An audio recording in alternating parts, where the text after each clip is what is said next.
If you hadn't noticed, I'm a knight.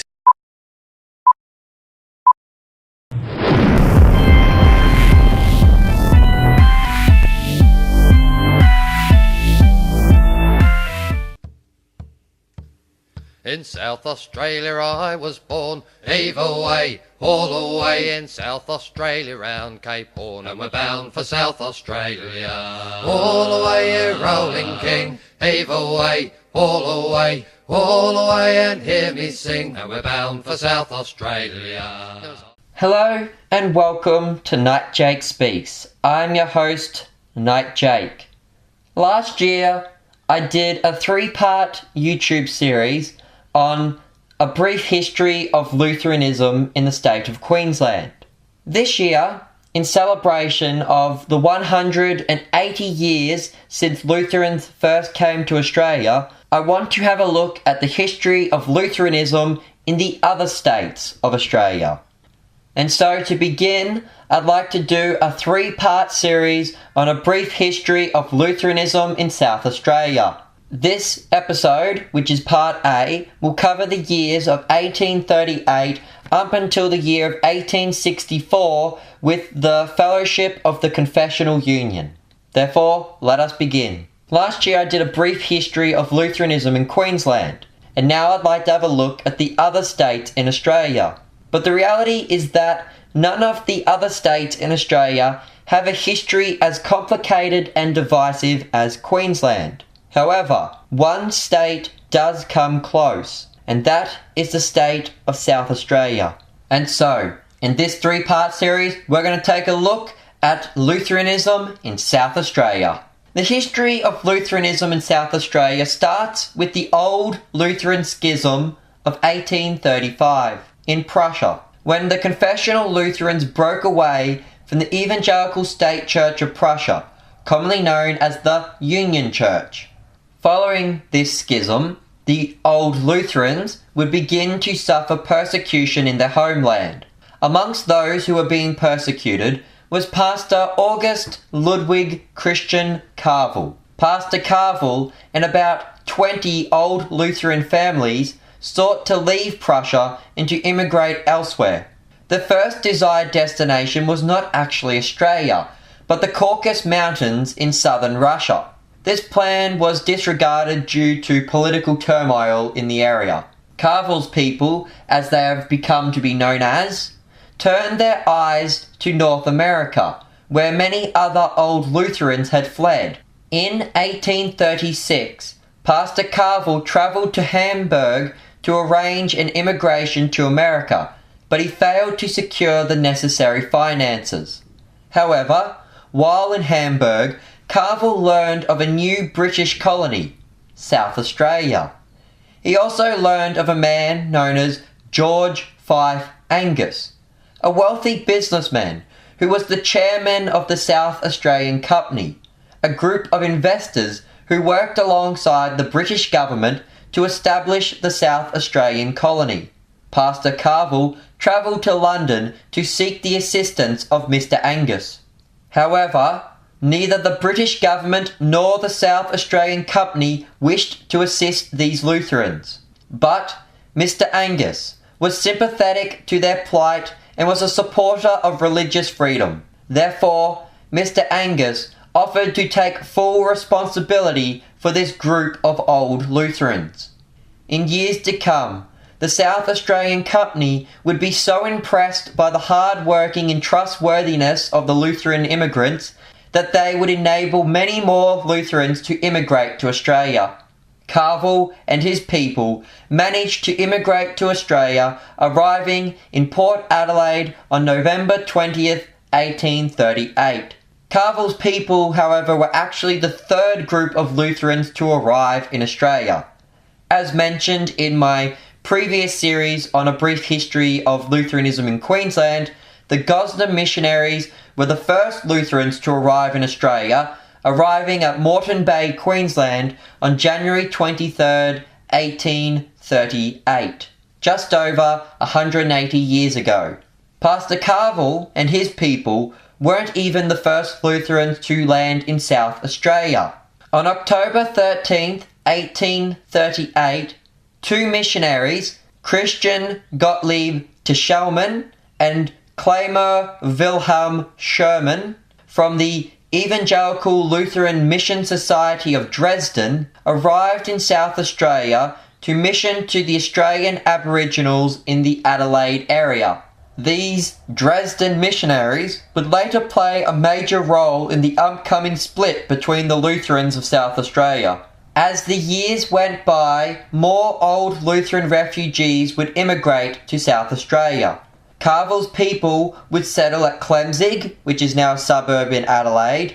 A second boatload, arriving in January 1839, would settle in the Adelaide Hills at a place called Hahndorf, which they named after their captain, Dirk Hahn. A third boatload would arrive later in January 1839 and settle at the area of Glen Osmond. Pastor Kavel ministered to all these settlers, and on the 23rd and 24th of May 1839, the settlers met under a large gum tree at Glen Osmond for the first Lutheran Synodical Convention in Australia. At this convention, the Lutherans would adopt Pastor Kavel's Apostolic Constitution, a statement of faith drafted by Pastor Kavel, which I shall put a link to in the description below. This Apostolic Constitution would also play a role in the upcoming split, as Kavel would not regard anyone to be a true Lutheran unless they subscribed to his Apostolic Constitution. At this synodical convention, the Lutherans made three important decisions. First, they adopted the Apostolic Constitution. 2. The members of Clemzig voted to move to better land at Langmire in the Barossa Valley. And 3. The Lutherans decided to invite Pastor Gotthard Daniel Fritzer and his congregation of old Lutherans in Prussia to come and join them in South Australia. Pastor Fritzer had spent 5 years being hunted by the Prussian government for preaching confessional Lutheranism. Fritzer had often resorted to disguising himself in order to avoid capture and imprisonment. But amongst this turmoil, Fritzer received an invitation from Pastor Kavel to come and join him in Australia. Pastor Fritzer and about 300 parishioners set sail to Australia on July 11th, 1841. They arrived at Port Adelaide on October 27th, 1841. After arrival, Fritz's people would settle into the Lobethal and Hahndorf areas in the Adelaide Hills and also at Bethany in the Barossa Valley, which was not far from Langmire.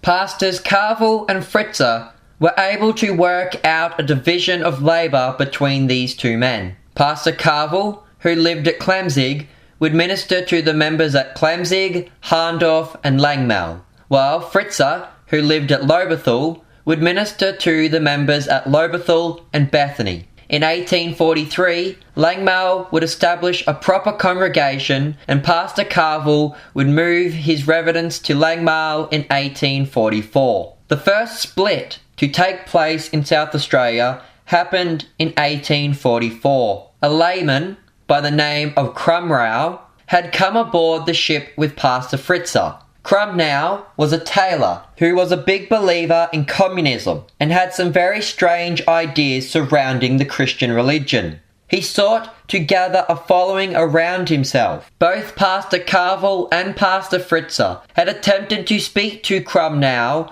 with him about his views, but this had come to no avail. In 1844, at a synodical convention in Bethany, the pastors brought up the issue of Crumnow to the congregations. Here, Crumnow was excommunicated. Seeing that he had failed to put into practice his ideas in South Australia, Crumnow moved to Victoria. There, he established a communist community in Tabor, Victoria. The communist community would later collapse with Crumnow's death in 1880. As for the Lutherans of South Australia, in time, Pastor Kavel and Pastor Fritzer would also have their own divide.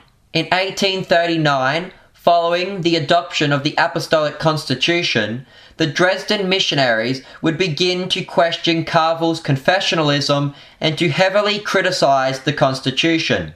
Amendments were made to the Constitution at a synodical convention in Harndorf in 1840, but the Dresden missionaries still found fault with the document. The Dresden missionaries particularly had issues with Kavel's belief in the millennial kingdom of Christ on earth, which is rejected by Article 17 of the Augsburg Confession. At this convention, Kavel's people also voted to forbid mixed marriages between Lutherans and non-Lutherans, and in 1841 a convention would be held at Klemzig. In 1842, another convention would be held at Harndorf, this being the first one that Pastor Fritzer was present at. Many issues were discussed at this convention, including marriage, engagement, private confession, and the issue of lay elders.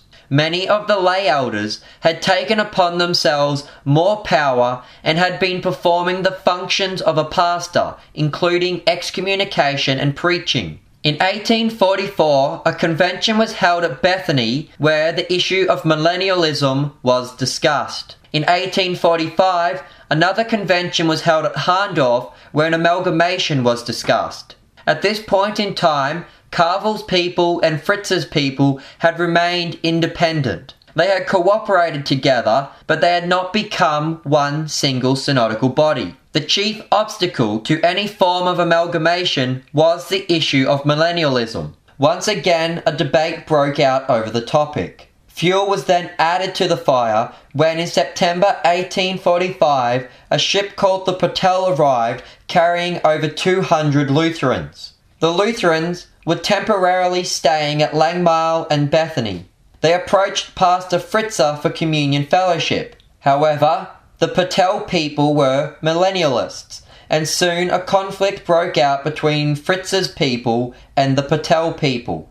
Fritzer, who held to a more open view of communion fellowship, was willing to commune the Patel people, which many of Fritz's people opposed, but due to Fritz's rejection of millennialism, the Patel people refused any communion fellowship with him. In addition to this, a question arose concerning the status of the Book of Concord after Kavel made public his protestations, which protested against 6 different statements made in the Book of Concord, chiefly the Augsburg Confession's rejection of millennialism. As conflict grew over millennialism, Kavel's Apostolic Constitution, and Kavel's protestants to the Book of Concord, a final convention would be called. Kavel invited the Patel people and Fritz's people to join his people for a convention at Klemzig on the 16th to the 18th of August in 1846. The convention would later be moved to Bethany instead. Pastor Fritzer sent an invite to the now 4 Dresden missionaries in the state, whom he knew sided with him regarding millennialism and the Book of Concord. 3 out of 4 of these missionaries were present at the convention at Bethany. Kavel protested the presence of the missionaries as they were members of the State Church of Saxony. Fritzer agreed that the Saxon Church had suffered from rationalism, but he affirmed that the Church still retained a devotion to the Book of Concord. It was here that Kavel and Fritzer would completely divide, in an event now known as the Bethany Schism. Kavel's people would go on to form the Light Path Langmale Synod, while Fritz's people would go and form the Bethany Lobethal Synod. From 1846, the Lutheran Church of South Australia would forever be divided into 2 groups, until the union of the Lutheran Church of Australia in 1966. But that's jumping ahead of ourselves. As for the Dresden missionaries, Pastor Tischelman and Sherman had arrived in 1838, and Pastors H.A.E. Mayer and Pastor S.G. Close arrived in 1840. After their mission to the Aboriginals around Adelaide had failed, they set their eyes on the German settlers. On September 19, 1846, a Lutheran congregation, Trinity Lutheran Church, was established in Adelaide. The new congregation had called pastors to Shellman and Close to serve them and to continue their work among the Aboriginals. The founding congregation was made up of 12 members. In 1853, Pastor Sherman would be called to the Bethany Lobethal Synod congregation in Portland, Victoria. As for Pastor Mayer, he would become the second president of the Bethany Lobethal Synod following Pastor Fritzer. Pastor Fritzer had been the synodical head of the Bethany Lobethal Synod, the term president was not yet used at this time, from 1846 to 1848. Pastor Mayer would take over and be the president from 1848 to 1861, being followed by Pastor Hensel. One interesting case of controversy that emerged was Pastor A. Kapler. Kapler had arrived in Port Adelaide in November of 1848. Pastor Fritzer had welcomed the new preacher and invited him to visit him in Lobethal. Pastor Kapler replied warmly to Pastor Fritzer, but the invitation was soon rejected. On November 24, 1848, Pastor Kapler sent a letter to Pastor Fritzer. In it, he announced that Pastor Close had invited him to preach at Adelaide. In the letter, Kapler also announced that he had been informed that the South Australian congregations ruled over their pastors and were practically Congregationalists. Pastor Kapler decided to freelance as a pastor. Kapler and Fritzer would meet 6 months later to discuss doctrine. They differed on the church constitution, confession absolution, and the use of baptismal sponsors. Fritzer taught that baptismal sponsors could only be Lutheran, while Kapler was open to the idea of using non-Lutheran sponsors. In 1851, Kapler went and served the Trinity Lutheran Church in Melbourne for a brief period, but later left the congregation due to a lack of financial support. Pastor Kapler was later to join in on the Hahndorf controversy. Pastor Kavel was ministering to the Lutheran Church in Hahndorf. After the 1846 split between Kavel and Fritzer, a number of Kavel's members began to side with Pastor Fritzer. In an attempt at peace, Pastor Fritzer urged the members not to simply leave Kavel and to join him, but instead to urge Kavel to change his views of false doctrine. But Kavel refused, and so in 1851, a group of 43 heads of families wrote to Pastor Kavel notifying him that they no longer desired him as their pastor. The members had sought to call and ordain candidate Rupert. Rupert arrived at Hahndorf in 1851. However, Fritzer refused to ordain the young man as Rupert had not yet studied the Book of Concord. Thus, Rupert left Hahndorf disappointed and disgusted. Pastor Fritzer had been ministering to a small group of Lutherans around Hahndorf since 1841. In 1851, this group would join those members who had dismissed Pastor Kavel. In early 1852, Fritzer began to conduct services at the church in Hahndorf. However, 20 families had not seceded from Kavel, and many of them moved to Nain and Grönberg to start new congregations. But a handful of them remained in Hahndorf. 30 members remained loyal to Kavel and would regularly meet for services in the Hahndorf manse. A conflict arose over the property of the manse, and in 1855, the Supreme Court of Adelaide awarded the property to the Bethany Lobethal Synod. As for Kavel's members, they would move down the road, and in 1858 built St. Paul's Lutheran Church, Hahndorf.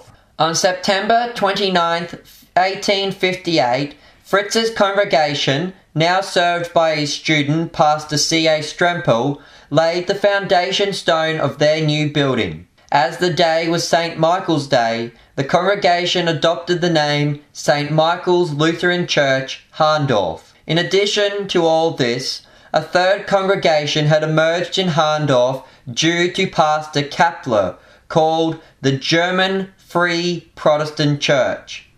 This group was formed by Lutherans who did not desire to belong to a synod.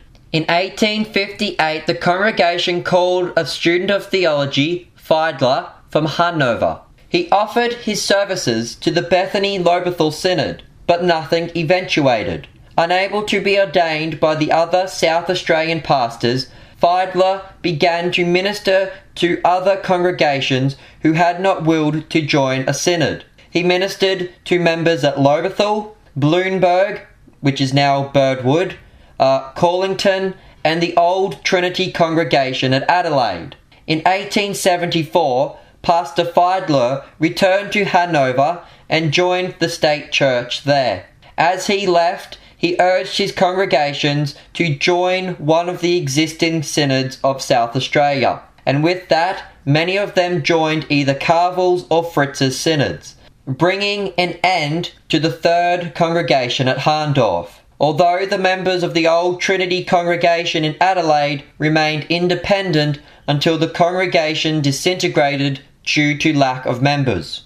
As for Pastor Kavel, in 1860 he was called to a congregation at Mount Gambier, where he served until he died on June 3rd, 1877. As for the Light Pass Langmale Synod and the Bethany-Lobethal Synod, they would continue to grow and spread their influence in the state of South Australia. In 1860, the Bethany-Lobethal Synod voted to change their name to the Evangelical Synod of South Australia, commonly called the South Australian Synod. As for the Light Pass Langmale Synod, they would suffer their own divisions in years to come. The first division came in 1851, when the members of St. Michael's Lutheran Church Harndorf broke away from the Light Pass Langmale Synod and joined the Bethany-Lobethal Synod. The Light Pass Langmale Synod grew and gained two new pastors, Pastor Johann Christian Ulrich and Pastor Wilhelm Staudenmayer. In 1858, at the Synodical Conference at Langmale, Pastor Staudenmayer raised objections to the Apostolic Constitution. Another conflict arose between Pastor Kavel and Pastor Staudenmayer over the protestations, and another conflict occurred over Pastor Staudenmayer's calling of Pastor Kepler, not to be confused with Pastor A. Kapler, which Kavel was unaware of. In the 1859 Synodical Convention at Light Pass, further objections were raised by Pastor Staudenmayer. By the time the 1860 Synodical Conference took place at Langmale, Pastor Kavel was in his grave. By this time, Pastor Kepler had arrived and joined the Light Pass Langmale Synod. Now that Pastor Kavel had passed, conflict arose over the new leadership, Pastor Ulrich or Pastor Staudenmayer. After much conflict over the leadership, the Apostolic Constitution and the protestations, the synod was split in two.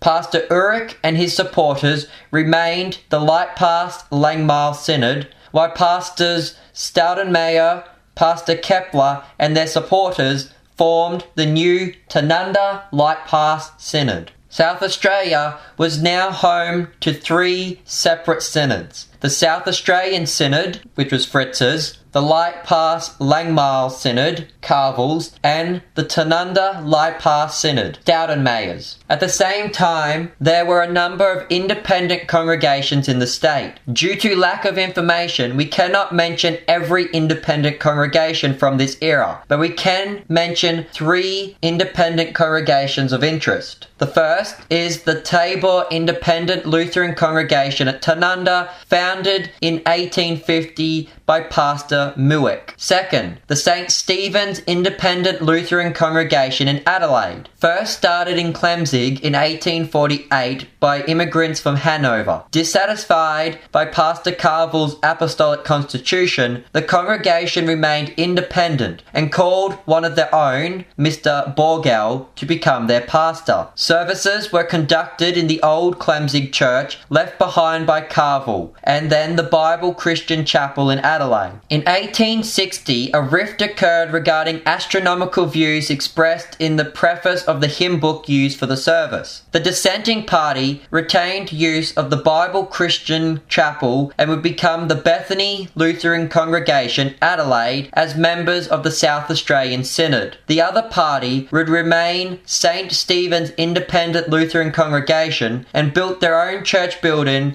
in 1862. And the third independent congregation is St. John's Independent Lutheran Congregation at Ebenezer, founded in 1851 by immigrants from Saxony. In 1864, the congregation split, one side joining the Light Pass Langmile Synod and the other side joining the Tanunda Light Pass Synod, and the building was shared until 1874 when the congregation was finally reunited. After the deaths of Pastor Kavel in 1860 and Pastor Fritzer in 1863, the Light Pass Langmile Synod and the Evangelical Lutheran Synod of South Australia sought fellowship due to their common interest in mission work to the Aboriginals. In 1864, the two synods established the Confessional Union, a fellowship but not a merger. Thus, at the time of the establishment of the Confessional Union in 1864, the state of Lutheranism in South Australia was as followed.